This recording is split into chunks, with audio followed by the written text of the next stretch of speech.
kenapa korban sapi itu harus 7 orang Ustaz? Tidak 8, tidak 6 dan lain sebagainya. Kenapa harus 7 Ustaz? Terus yang kedua, bolehkah perempuan bisa menyembelih hewan kurban? Yang ketiga, berkaitan dengan sholat ini Ustaz. Seorang makmum wajib mengikuti imam Ustaz. Nah, yang menjadi masalah ini sholatnya 2 rakaat ini Ustaz. Sholat 2 rakaat kan ada duduknya posisi istiroshi dan duduknya tawaruk itu. Ketika sholat Jumat misalnya, imam duduk dalam posisi tawaruk, tapi makmumnya duduk istiroshi. Setelah itu misalnya lagi dalam sholat subuh, imamnya duduk dalam bentuk istiroshi tapi makmumnya tawaruk. Itu sholatnya sah atau tidak Ustaz? Kan tidak mengikuti imam itu. Terima kasih Ustaz. Assalamualaikum warahmatullahi wabarakatuh. Kenapa harus 7? Kok enggak 6, enggak 5? Sebenarnya itu angka maksimal.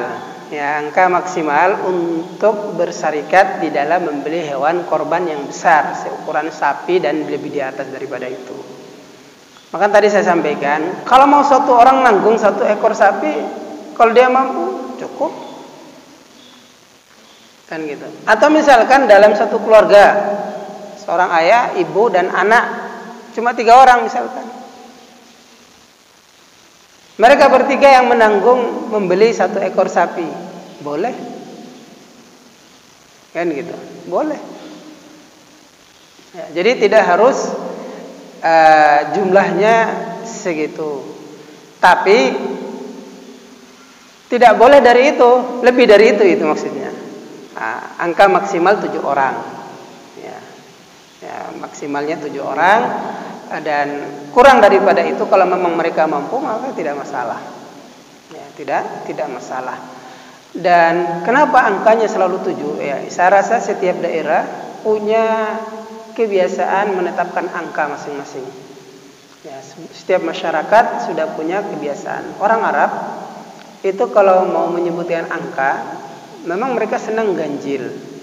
Dan angka yang sering dibanggakan oleh orang Arab itu biasanya 7 dan kelipatannya. 7 dan kelipatannya. Makanya Nabi SAW, Islam datang dengan tradisi seperti itu. Nabi tidak menghilangkan itu. Nabi selalu mengikuti itu, tetapi dibalut dalam koridor syariat. Maka kita lihat ketika Nabi menjelaskan tentang 7 golongan yang dijamin mendapatkan naungan Allah. 7 kan gitu. Akikah dianjurkan di hari keberapa? Ke-7. Nah, kalau mau dilipatkan maka kelipatan 7-nya. Kita lihat pahala bersedekah di dalam Al-Quran disebutkan berapa? 7 tangkai.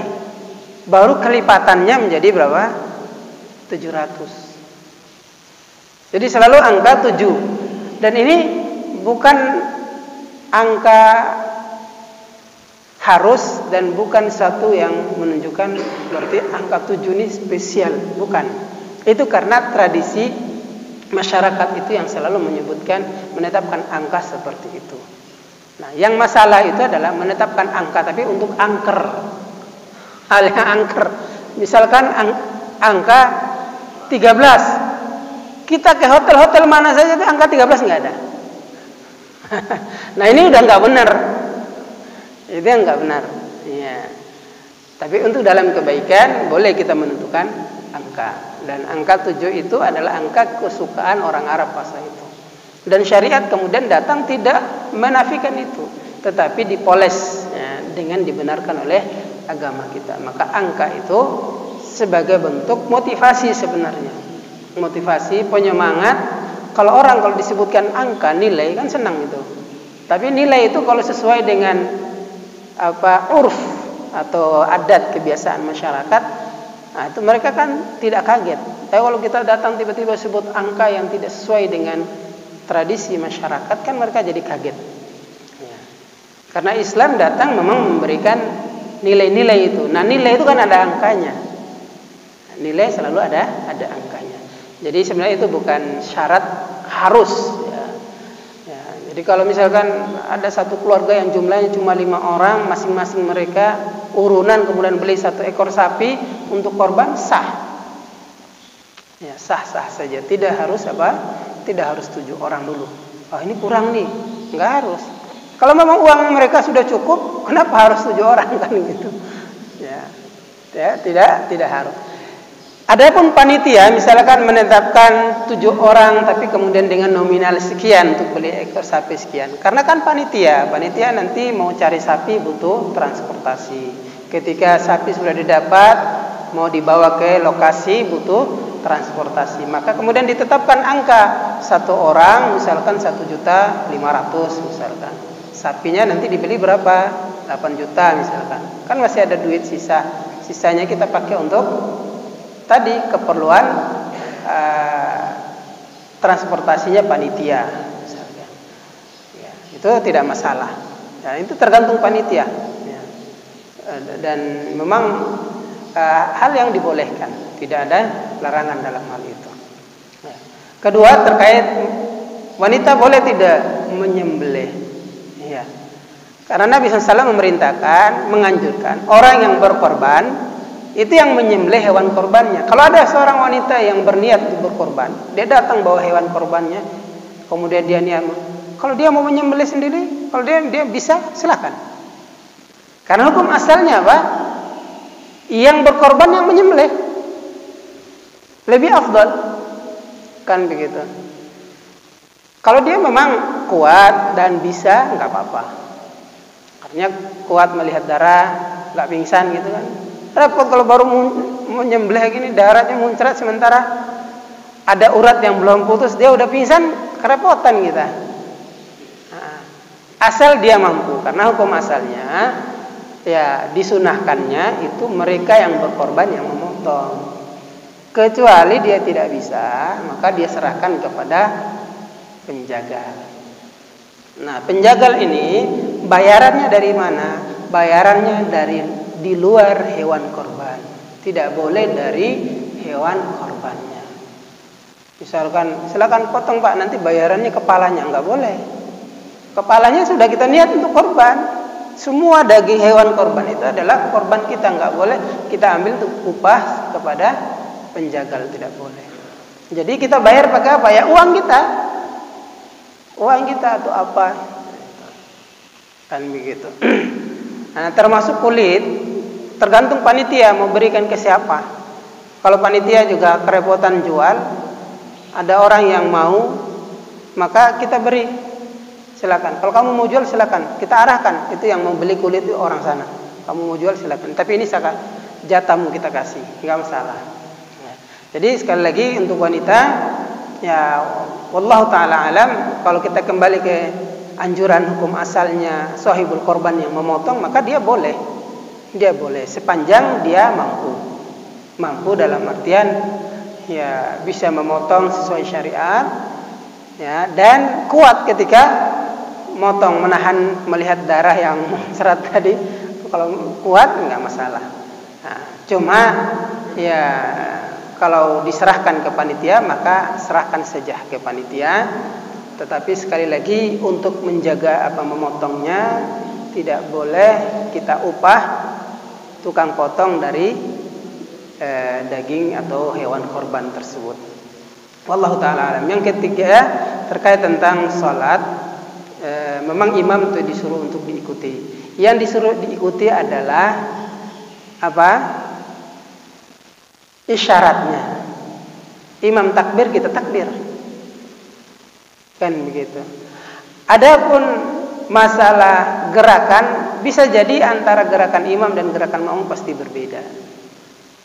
Ya.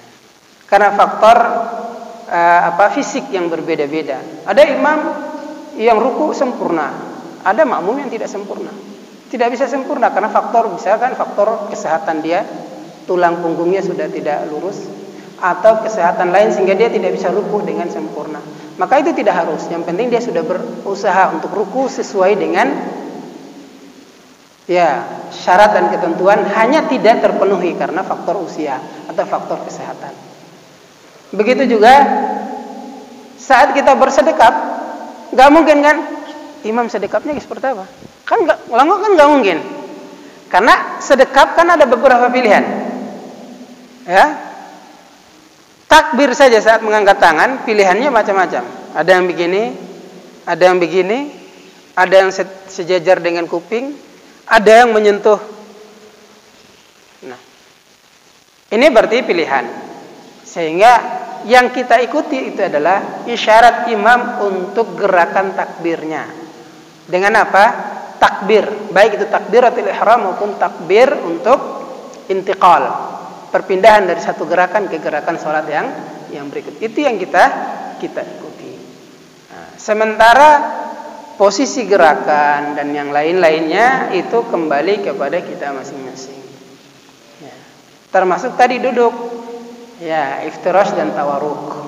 Ya. Imam duduknya salat subuh kok duduknya tawaruk atau iftirash, ya, makmum tawaruk, atau sebaliknya makmum yang iftirash imamnya tawaruk, itu ada masalah. Ya, yang penting imam duduk kita duduk, jangan imam duduk kita malah berdiri. Nah, itu berarti menyalahi apa? Ya, perintah tadi. Ya.